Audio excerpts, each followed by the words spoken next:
तो कैसे हैं मेरे प्यारे विद्यार्थियों, आप सभी का स्वागत है हमारे इस YouTube चैनल पर। तो चलिए बच्चों, आज के वीडियो में हम लोग कक्षा 10th बहुपद यानी कि प्रश्नावली 2.1 को पूरा विस्तार में इस वीडियो में हम लोग समझेंगे बच्चों। तो इस वीडियो को पूरा ध्यान से देखिएगा, क्योंकि आप लोग के बिहार बोर्ड के फाइनल एग्जाम में हर एक साल इस चैप्टर से क्वेश्चन आते रहते हैं। तो बच्चों आज का वीडियो बहुत इंपॉर्टेंट होने वाला है। तो चलिए बच्चों, बिना विलंब के वीडियो को स्टार्ट करते हैं। तो यहाँ पर देखिए बच्चों, आप लोग की स्क्रीन के ऊपर दिख रहा होगा कक्षा 10th प्रश्नावली 2.1 यानी कि बहुपद, जिसको कि इंग्लिश में हम लोग बच्चों बोलते हैं कि पोलिनोमियल। तो इस चैप्टर में यानी कि बहुपद किसे कहते हैं बच्चों, और बहुपद के अंतर्गत कितने चीज आते हैं, इसका बेसिक कॉन्सेप्ट पूरा हम लोग विवरण से समझेंगे। तो इसीलिए इस वीडियो को अभी से कर दीजिए लाइक, क्योंकि बाद में आप लोग भूल जाते हैं। और इस वीडियो को ज्यादा से ज्यादा लोगों के पास शेयर कीजिएगा, क्योंकि बच्चों आप लोग की सपोर्ट की बहुत ज्यादा ही आवश्यकता है। तो यहाँ पर देखिए बच्चों, सबसे पहले हम लोग क्या समझेंगे कि बहुपद। तो यहाँ पर देखिए बच्चों, आप लोग कहने का मतलब कि बहुपद को एक सेकेंड में आप लोग जान लीजिए कि बहुपद में जितने भी हमारे पद होते हैं ना बच्चों, एक से ज्यादा हमारे पद आते रहते हैं। तो बहुपद के अंतर्गत सबसे पहले बहुपद को जानने से पहले हम लोग क्या समझेंगे कि बहुपद के अंतर्गत जो हमारी दो संख्याएं आती हैं, चर संख्या और अचर संख्या। तो यहां पर देखिए बच्चों, सबसे पहले हम लोग क्या समझेंगे कि सबसे पहले यहां पर हम लोग डालते हैं हेडिंग क्या, बहुपद। ठीक है, बहुपद, जिसको कि इंग्लिश में बच्चों हम लोग क्या बोलते हैं, पोलिनोमियल बोलते हैं। ठीक है ना बच्चों, क्या बोलते हैं, पोलिनोमियल। ठीक है ना, पोलिनोमियल। तो यहां पर देखिए बच्चों, बहुपद हमारा क्या होता है, तो बहुपद के अंतर्गत जितने भी हमारे पद आते हैं, क्या आते हैं कि एक से ज्यादा पद आएंगे। लेकिन बहुपद का डिफिनीशन सबसे पहले जानने से पहले हम लोग क्या जानेंगे कि चर संख्याएं क्या होती हैं और अचर संख्याएं क्या होती हैं। तो सबसे पहले हम लोग जानेंगे बच्चों की चर संख्या। चर संख्या, तो चर संख्या क्या होती है बच्चों, तो जितने भी हमारे ABCD के अल्फाबेट अक्षर होते हैं वो चर संख्या कहलाते हैं, जिनका की मान हमेशा बदलते रहता है। तो यहां पर लिखेंगे बच्चों कि A से Z तक की संख्या को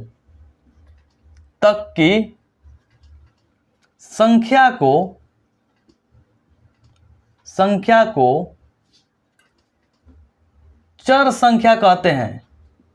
चर संख्या कहते हैं, ठीक है ना बच्चों, जिसका की मान हमेशा क्या होते रहता है कि बदलते रहता है। अब ABCD में कितने अक्षर होते हैं बच्चों, तो 26 होते हैं। तो वहीं हमारे क्या कहलाते हैं यहां पर कि चर संख्या कहलाते हैं। तो यहां पर देखिए, जैसे में क्या हो जाएंगे बच्चों, जैसे हमारा A हो गया, B हो गया, C हो गया, D हो गया, यानी कि ऐसे करते करते बच्चों हमारे क्या हो जाएंगे, ETC हो जाएंगे। ठीक है ना, ETC। अब यहां पर देखिए बच्चों, जो हमारी चर संख्याएं होती है ना, उनका मान हमेशा क्या होता रहता है कि वैरी करते रहता है, यानी कि बदलते रहता है। बदलने कहने का मतलब कि बच्चों, अभी हमारा जो X हुआ तो कभी A हो जाएगा, तो कभी B हो जाएंगे। ऐसे ऐसे करते करते वहां पर हमेशा मान इसके क्या होते रहते हैं कि बदलते रहते हैं। लेकिन दूसरी संख्या इसी में क्या आती है बच्चों, एक हमारी अचर संख्या। अचर संख्या, ठीक है ना बच्चों, अचर संख्या। अब अचर संख्या क्या होती है, तो यानी कि बच्चों वही हो गया हमारा कि गिनती के सभी अक्षरों को अचर संख्या कहते हैं। यानी कि गिनती के सभी अक्षर को, चाहे अक्षरों को क्या कहते हैं बच्चों कि अचर संख्या या अचर पद कहते हैं। अचर संख्या कहते हैं, ठीक है ना, अचर संख्या कहते हैं। अब यहां पर देखिए बच्चों, जो हमारे अचर संख्या में जो मान होते हैं ना, उनका मान कभी नहीं बदलता है। जैसे वहां पर 2x लिख दिए, तो x को तो बदल सकते हैं, लेकिन 2 को वहां पर बदल सकते हैं नहीं, अलग सवाल हो जाएंगे। तो इसीलिए बच्चों ये हमारे इसमें जो जैसे हो जाएंगे ना, जैसे में क्या हो जाएंगे, 1 हो गया, 5 हो गया, 7 हो गया, 4 हो गए, रूट यहां पर 5 हो गया, रूट 2 हो गया। इन सभी संख्याओं को हम लोग क्या बोलते हैं यहां पर बच्चों कि अचर संख्या कहते हैं। यहां तक आप लोग अगर समझ गए, तो अब हम लोग की बारी है बच्चों कि किसकी परिभाषा यहां पर जानने के लिए, कि बहुपद की। यानी कि बहुपद किसे कहते हैं, ठीक है ना। तो यहां पर सबसे पहले लिखेंगे कि बहुपद, बहुपद। ठीक है बच्चों, तो बहुपद किसे कहते हैं? तो यहां पर देखिए बच्चों, बहुपद यहां पर लिखेंगे कि बहुपद ऐसे बीजीय व्यंजक को कहते हैं, बीजीय। अब आप लोग को मैं यह भी बताऊंगा बच्चों कि बीजीय व्यंजक क्या होता है। बीजीय व्यंजक को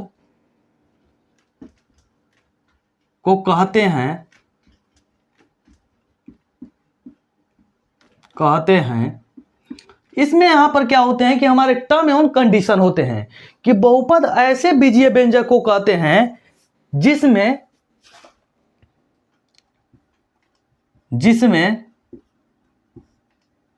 एक नंबर क्या हो जाएगा यहां पर बच्चों कि यहां पर एक नंबर में यहां पर लिखेंगे कि चर राशियों का घातांक, राशियों का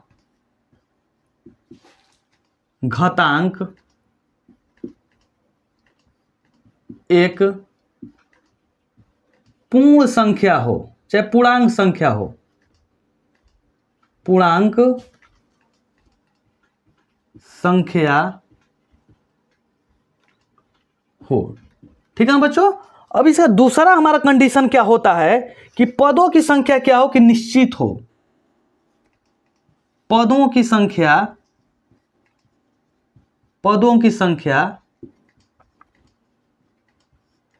निश्चित हो।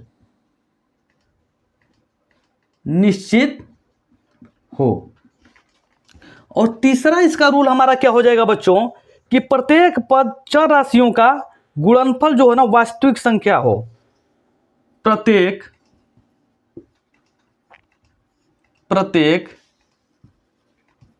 चर राशियों का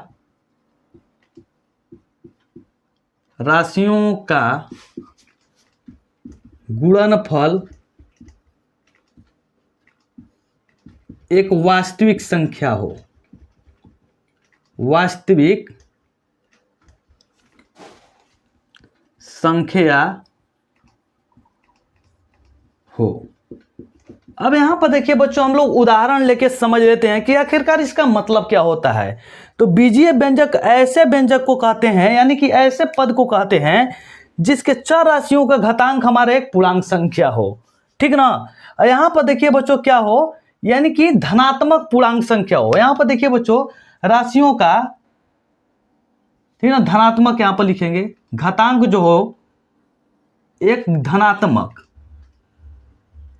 धनात्मक पूर्णांक संख्या हो। ठीक है। और पदों की संख्या क्या होनी चाहिए बच्चों की, यहां पर निश्चित होनी चाहिए। और प्रत्येक चर राशियों का गुणनफल एक वास्तविक संख्या हो। तो यहां पर देखिए बच्चों, हम लोग जैसे लेके समझ लेते हैं। जैसे में हमारे क्या हो जाएंगे बच्चों, तो यहां पर देखिए बीजीय व्यंजक भी हम लोग समझेंगे कि आखिरकार बीजीय व्यंजक भी क्या होता है।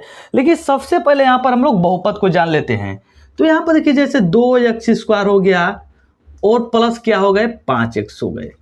तो यहां पर देखिए बच्चों सबसे पहले कि चर राशियों का घातांक एक पूर्णांक संख्या हो। यहां पर देखिए माइनस लगा हुआ है नहीं। अब यहां पर देखिए जो हमारा गुणा हो रहा है एक वास्तविक संख्या हो।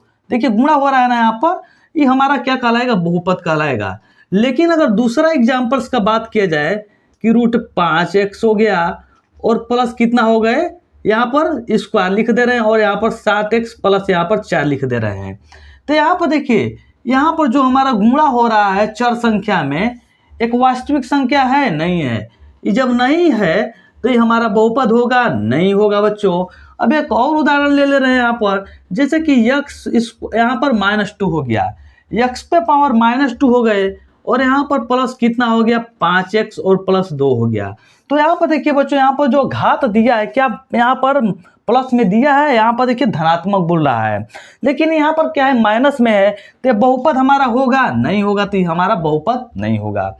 अब इससे पहले बच्चों यहाँ पर हम लोग क्या जानते हैं कि यहाँ पर देखिए सबसे पहले अब इस बहुपद के प्रकार कितने होते हैं। ठीक है, तो बहुपद के प्रकार यहाँ पर हम लोग जानेंगे बच्चों। तो यहीं पर आप लोग को मैं समझा दे रहा हूं। ठीक है, यहां पर लिखेंगे बहुपद के प्रकार। तो देखिए बच्चों, बहुपद कितने प्रकार के होते हैं? तो बहुपद जो हमारे होते हैं ना, वो 3 प्रकार के होते हैं। कौन कौन बहुपद होते हैं बच्चों? तो यहां पर लिखते हैं। तो एक पदी बहुपद, यहां पर लिखेंगे एक पदी बहुपद, ठीक है ना, एक पदी बहुपद। यहां पर द्विपदी बहुपद, ठीक है ना। और यहां पर क्या होते हैं? त्रिपदी बहुपद,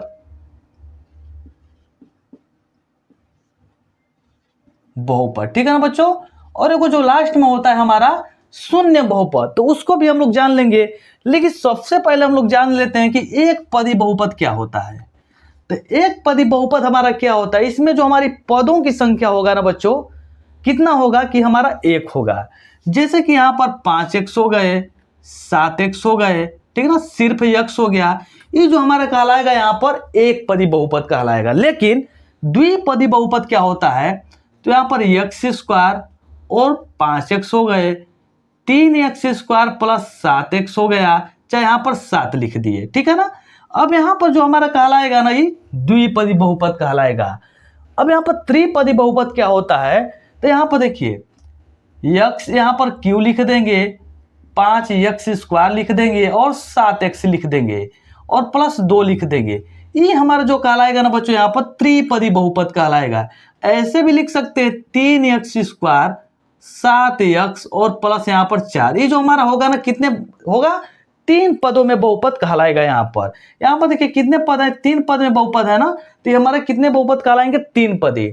लेकिन एक होता है बच्चों यहाँ पर शून्य बहुपद, शून्य बहुपद।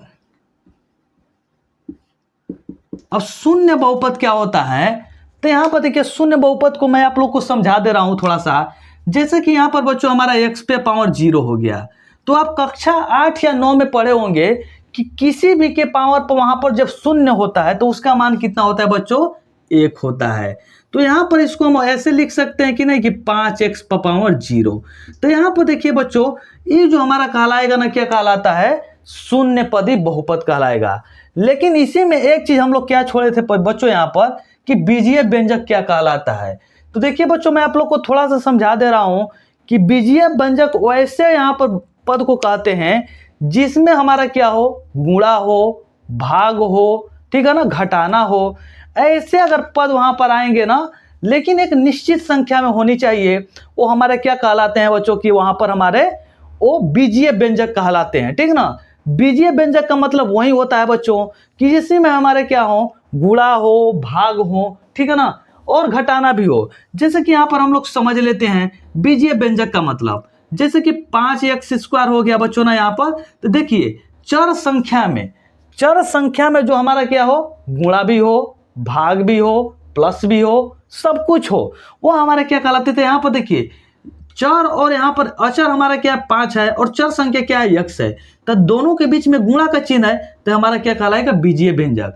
एक और उदाहरण ले रहे हैं यहाँ पर, यहाँ पर देखिए 5x² और -2, तो यहाँ पर देखिए माइनस हो रहा है, ये भी हमारा क्या कहलाएगा? बीजीय व्यंजक।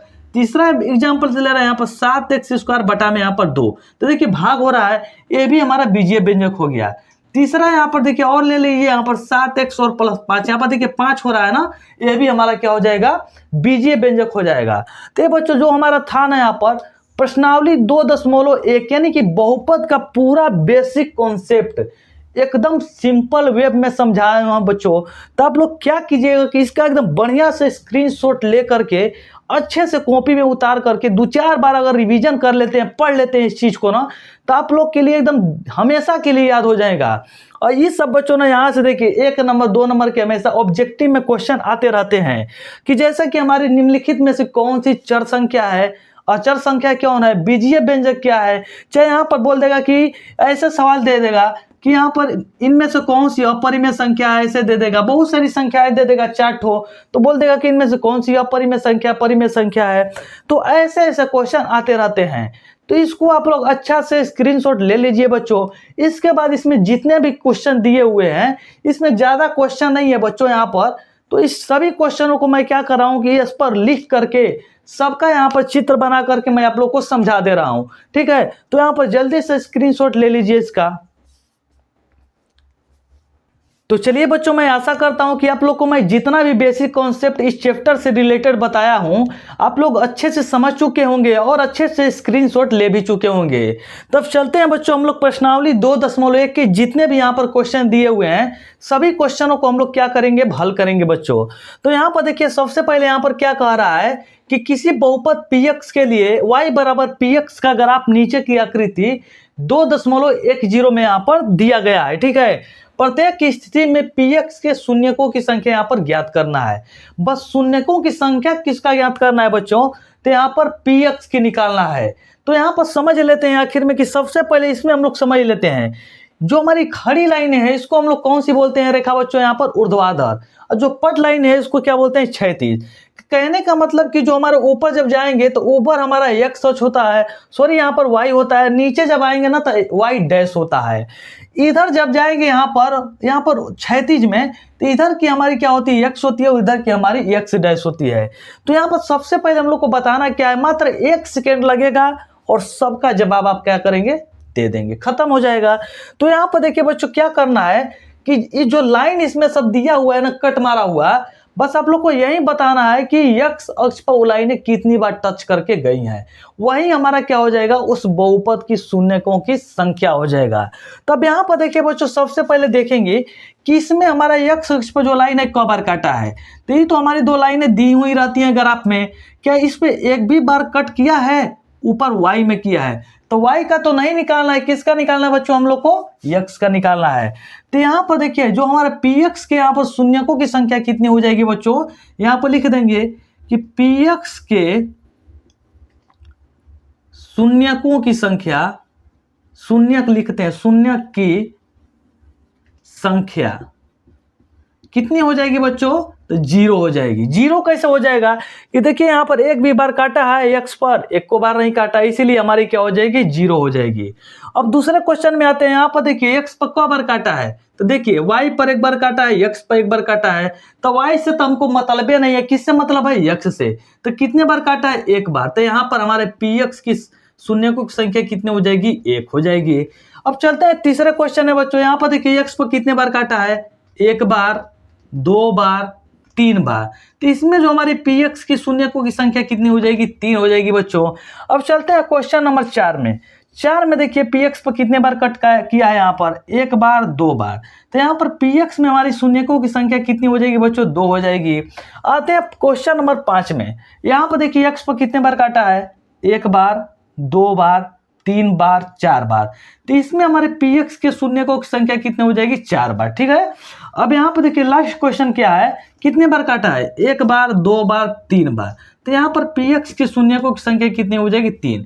कहने का मतलब कि बच्चों अगर टच भी कर रहा है ना तो वहां पर हमारी वो शून्यकों की संख्या हो जाएगी। तो यही था बच्चों हमारा प्रश्नावली 2.1 का यहाँ पर पूरा यहाँ पर क्वेश्चन। आप लोग को आशा करते हैं बच्चों कि जितने भी क्वेश्चन बताए होंगे आप लोग को बिल्कुल अच्छे से 100% समझ में आया होगा। तो प्लीज बच्चों यदि आप लोग को वीडियो अच्छी लगती है तो वीडियो को लाइक किया कीजिए, चैनल को सब्सक्राइब कीजिए, और हाँ बच्चों इस वीडियो को ज्यादा से ज्यादा लोगों को तक शेयर कीजिए, क्योंकि इस समय आप लोग की सपोर्ट की बहुत ही ज्यादा आवश्यकता है। तो चलिए बच्चों मिलते हैं नेक्स्ट वीडियो के साथ, तब तक के लिए जय हिंद।